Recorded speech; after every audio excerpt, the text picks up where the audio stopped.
Bonjour tout le monde, elle est là, ça y est, j'ai enfin terminé un Alpha Ironman, une quête de 6 ans qui s'achève, ça fait vraiment plaisir. Alors, je suis dans mon jardin, on entend les petits oiseaux, il y a du soleil, il fait extrêmement chaud et on est une semaine après l'Alpha Ironman, donc on va faire un petit débrief. Donc pour commencer, parce que sinon je vais oublier, donc les temps, natation 44 minutes, le vélo 2h56 et la course à pied 2h20. Voilà, donc les temps vont s'afficher de toute façon. Alors comment ça s'est passé? Ça s'est passé que déjà le jeudi, je suis parti sur Carcan là-bas pour faire le premier duathlon à mon fils qui a 6 ans. Donc on s'est déjà tapé un aller-retour jusqu'à là-bas. Il y avait énormément de monde, mais ça m'a permis aussi de voir un petit peu voilà, comment était le site, vu que c'était la première fois que j'allais le faire sur Carcan. Avant c'était sur Ourtin. Donc petite reconnaissance. Et j'ai surtout vu qu'il allait y avoir beaucoup de vent parce qu'il y avait des vagues sur le lac incroyables. Le matin de la course, le vendredi, petit-déj et préparation. Bon, on est le 19 mai 2023. Je suis en train de prendre mon petit déjeuner, ma crêpe du sportif. Il y a toutes mes affaires qui sont prêtes. Il y a le chat qui mange ses croquettes. Le vélo est dans la voiture. Il n'y a plus qu'à partir. Il y a environ 1h40 de route.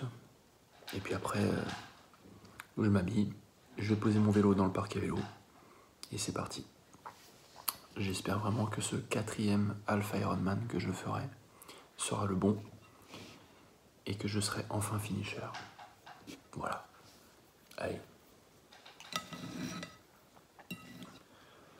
La crêpe du sportif. 3 œufs, de la purée d'amande, du lait. On mélange tout ça. On met un peu d'huile, on fait cuire par-dessus. Quand ça est cuit, on rajoute de la purée de noisettes. Chocolat noir. On laisse fondre. On coupe une banane. On ferme la crêpe. C'est magnifique. Donc là, je suis allé là-bas. Je me suis garé assez facilement, encore une fois, parce que j'avais reconnu déjà la veille comment ça s'est passé. Et quand tu es tout seul et que tu viens sur un Alpha, bah, la logistique, il faut que tu la prévois. Donc, je me suis garé, je me suis sapé, donc trifonction, vélo, casque, chaussures, enfin, j'ai tout, mes sacs de transition, etc. Je suis allé au parc à vélo, j'ai déposé mon vélo, j'ai déposé les 2 sacs de transition, et donc évidemment, je mets ma combi de natation, le bonnet avec moi, les lunettes, et j'attends environ 45 minutes, je pense, avant le débrief, avant le briefing, pardon, et le départ. Donc du coup, c'était un départ toutes les 10 minutes en fonction de certaines catégories, etc. Donc moi, je suis parti dans le premier lot. Et donc, ben, j'avais nagé, je sais pas moi, 200 mètres en un an. Voilà. Donc ce qui s'est passé, c'est que l'eau était assez froide. Même si avec les combis, tout va bien. L'eau était assez froide. Et il y avait énormément de vent. Donc on s'est pris des vaguelettes et le vent dans la gueule en fait pendant tout l'allée de la natation. Donc très compliqué d'avancer pour tout le monde. Hein.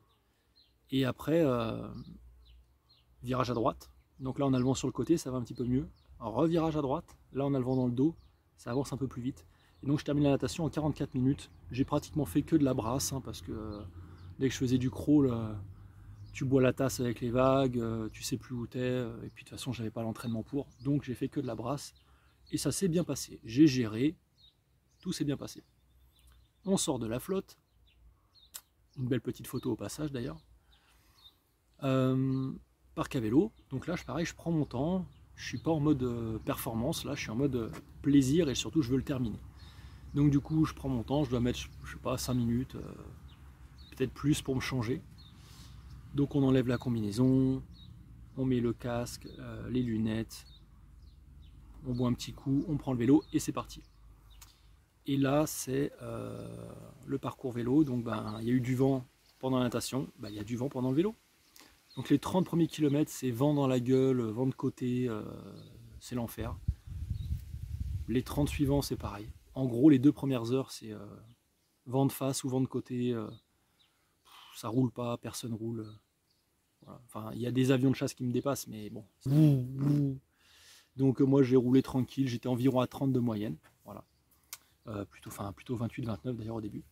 Et après, ben, forcément, vu qu'on fait une boucle, on revient sur le lac, et donc à un moment, on a le vent dans le dos, à peu près la dernière heure, les dernières 50 minutes.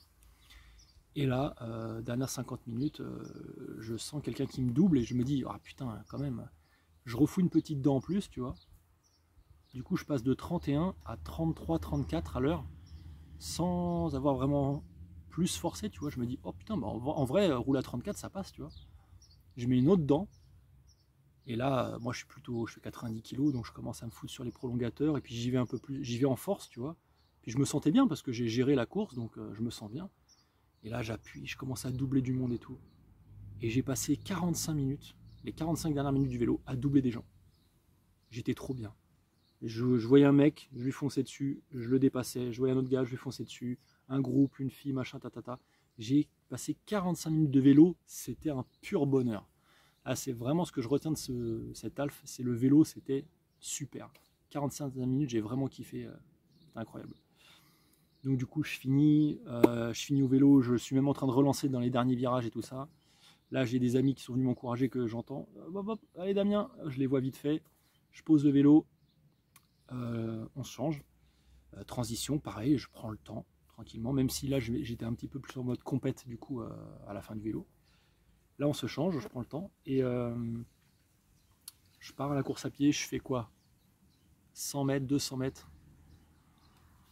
Et là je me dis, j'ai des briques, des parpaings dans les mollets, ça va être compliqué là. Là, les 3 premiers kilomètres, j'avais des parpaings dans les mollets, je me suis dit, je vais crever. Il en reste 20, enfin il en reste 17, 18 à peu près, ça va pas être possible. Et au bout du compte, eh ben, au bout de 4 km, c'est pas des crampes au mollet que j'ai, c'est 2 crampes au quadriceps. Juste au-dessus des genoux, ok, vous avez les quadris aussi, et ben c'est là, j'ai eu 2 boules. Clac, on commençait à se mettre, je me suis arrêté, j'ai essayé de m'étirer tout ça. Je me suis dit, si je repars, je vais cramper, je vais avoir une crampe de fou. Et donc du coup, j'ai marché. Et puis j'ai un peu couru, quand c'est à force de marcher, c'est parti. Puis j'ai couru, puis j'ai marché, etc. Il faisait très chaud. Et donc j'ai mis 1h10 pour faire les 10 premiers kilomètres. Donc au bout du compte, j'étais assez content de moi, malgré tous les moments où j'ai marché, j'ai quand même mis qu'1h10, donc j'étais content.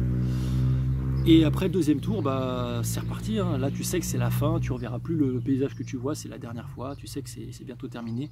Je savais que j'allais terminer. Là j'avais pas eu de problème, je savais que ça allait terminer, c'est cool, même si j'allais marcher. Voilà. Et donc je marche, enfin je cours plutôt, je recrampe, donc là je m'arrête, je m'étire, il y a une concurrente qui passe et qui me dit tu veux du sel? Je lui dis carrément, si tu as du sel, carrément. Parce qu'il faut savoir qu'en gros, quand tu es en manque de sel, tu vas cramper à un moment. Alors pas sur du court, mais sur du long, c'est sûr. Et sur l'Alpha Carcan, dans les ravitaux, il n'y a pas de salé. Et moi, j'avais pas pris de salé non plus en vélo. Et quand je transpire, je perds beaucoup de sel. En témoigne la photo à l'arrivée que vous verrez sur ma combi, sur les endroits noirs, vous voyez, il y a plein de taches blanches, c'est le sel que je perds en fait. Et moi, je perds gavé de sel quand je transpire. Du coup, en fait, elle m'a donné une petite pilule, et je sais pas du tout ce que c'est. C'est-à-dire que c'est une meuf que je connais pas pendant une compète qui m'a dit tu veux du sel? J'ai dit oui, elle m'a ouvert un sachet de pilule, j'ai pris la pilule, je l'ai mangée. Elle aurait pu me droguer. J'étais complètement. J'étais pas lucide, j'en pouvais plus. Bref, donc je l'ai pris, j'ai pris de la flotte. Et là, je suis reparti en courant. Et j'ai couru un peu tranquille, 1 kilomètre. Et là, il y a je sens une fille à côté de moi qui me dit quelque chose, je crois. Et moi, je lui dis un truc du style allez, j'ai plus qu'à aller à la boulangerie en courant. Et ça sera fini, quoi. Parce qu'en fait, il restait 6 km. Et 6 km, c'est si je vais aller à la boulangerie chez moi en courant, c'est 6 bornes, tu vois. Et elle me dit, ouais, je pensais un peu la même chose. J'ai un tour près de chez moi qui est pas long. Je me dis, j'ai plus qu'à faire le tour de la maison et c'est fini. Et donc, cette personne s'appelait Nathalie. Et Nathalie, j'ai une photo avec elle, du coup, parce qu'en course à pied, ils m'ont pris en photo un petit peu. Et j'ai notamment cette photo, et vous pouvez voir Nathalie. Et grâce à Nathalie, avec qui j'ai discuté pendant que je courais, j'ai pas vu le temps passer et j'ai oublié la douleur. Et pendant 4 km, 4 km et demi, j'ai couru avec elle à 5,45 du kilomètre. Très bonne allure, je crampais plus, sûrement aussi parce que j'avais eu le truc de sel avant. Et puis j'étais, je sais pas, je parlais donc je pensais à autre chose, tu vois. Et vite je me suis retrouvé dans les 2 derniers kilomètres. Alors j'ai aussi un ami qui était venu m'encourager, Guigui, qui lui était venu en amont et donc il m'a retrouvé et j'étais avec Nathalie. On a couru du coup comme ça tous les trois. Enfin lui il a couru dans le sable sur le côté, dans les bois pendant 1 km et demi je pense, un truc comme ça. Et donc du coup ça m'a fait du bien en fait tout ça. Et est arrivé du coup les 2 derniers kilomètres et en fait à 1,5 km je pense de l'arrivée, j'ai pas réussi à suivre Nathalie. Donc elle est partie comme ça petit à petit et moi j'ai fait et après j'ai marché, j'en pouvais plus. Et alors là le dernier kilomètre je me suis arrêté 12 fois. Je marchais, je courais, j'en pouvais plus, j'en avais marre. Donc voilà. Et après, la ligne d'arrivée, et là j'étais là, putain, la première fois que j'ai fait un half Ironman, c'était en 2016. Je ne l'ai pas réussi parce que j'ai fait un malaise en course à pied, donc j'ai dû abandonner, parce que mon objectif c'était l'Ironman qui était 3 semaines après, que j'ai terminé. Le deuxième Ironman que j'ai essayé de faire, c'était un Ironman entre guillemets, entre amis, qu'on a fait nous-mêmes, et je me suis arrêté au bout de 12 km de course à pied parce que j'avais mal aux genoux, j'en pouvais plus. Et le troisième Alpha Ironman que j'avais tenté de faire, c'était Carcan, il y a 2 ans. Et j'avais crevé à 6 km de la fin du vélo. Et j'avais oublié dans mon sac de transition tout le matos pour réparer. Donc j'étais dégoûté. Donc ça faisait 3 Alpha Ironman que je ne pouvais pas terminer. Et 6 ans après, j'ai enfin passé cette putain de ligne d'arrivée. Et c'est pour ça qu'à la ligne d'arrivée, vous me voyez faire ce geste-là sur la photo. Tout simplement parce que c'est le 4e et que enfin je l'ai terminé. Je suis trop joasse, je suis trop content d'avoir enfin fini ça. J'ai validé du coup maintenant toutes les distances sur triathlon, donc je suis trop content. Voilà pour le débrief, il n'y a pas grand chose d'autre à dire. Mon temps final d'ailleurs s'affiche ici, je ne le connais même pas, je m'en fous en fait. J'ai mis plus de 6 heures mais je ne sais pas combien, donc je vais chercher sur internet et je vais vous le mettre. Et je voudrais aussi remercier une personne, je ne sais pas comment elle s'appelle, qui en fait, tout au début de la natation, j'avais gardé mon t-shirt pour pas avoir froid et tout ça. Et je cherchais une autre amie,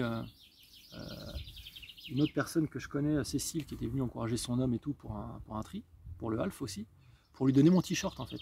Sauf qu'il y avait trop de monde et je ne l'ai pas retrouvé. Malgré le fait qu'elle ait des chaussures roses ou fluo, je ne me rappelle plus, j'ai essayé de chercher les chaussures, donc... D'ailleurs, je ne vais pas encore raconter cette histoire. J'ai essayé de la chercher partout, je ne la trouvais pas. Donc en fait, j'ai cherché quelqu'un qui allait être reconnaissable et j'ai trouvé une personne qui avait une pancarte avec écrit « La douleur n'est qu'une information ». Et j'ai dit, ça ressemble grandement à la phrase que je dis tout le temps à la fin de mes vidéos de sport, très souvent, c'est « La douleur, c'est dans la tête ». Donc je lui ai dit, écoute, est-ce que tu peux me prendre mon t-shirt, je viendrai le récupérer à la fin et tout ça, machin. Et du coup, on s'était échangé les numéros et à la fin, en fait, c'est mon pote Guigui qui est parti récupérer le t-shirt. Parce que je lui avais raconté cette histoire, et il l'a retrouvé sur le chemin, et voilà, il a récupéré le t-shirt. Donc merci aussi à elle. Voilà, entre triathlètes et gens qui accompagnent, on est assez solidaires, je trouve, tout le monde s'encourage, c'était vraiment super. Merci à tous, n'oubliez pas, la douleur c'est dans la tête. Pour faire une petite dédicace à la personne qui m'a gardé mon t-shirt, j'ai envie de vous dire également que la douleur n'est qu'une information de votre cerveau. Quand ça pique, ce qu'il faut faire c'est appuyer plus fort, tout simplement. Voilà. Allez, des bisous, portez-vous bien, et n'oubliez pas de faire du sport. Ciao.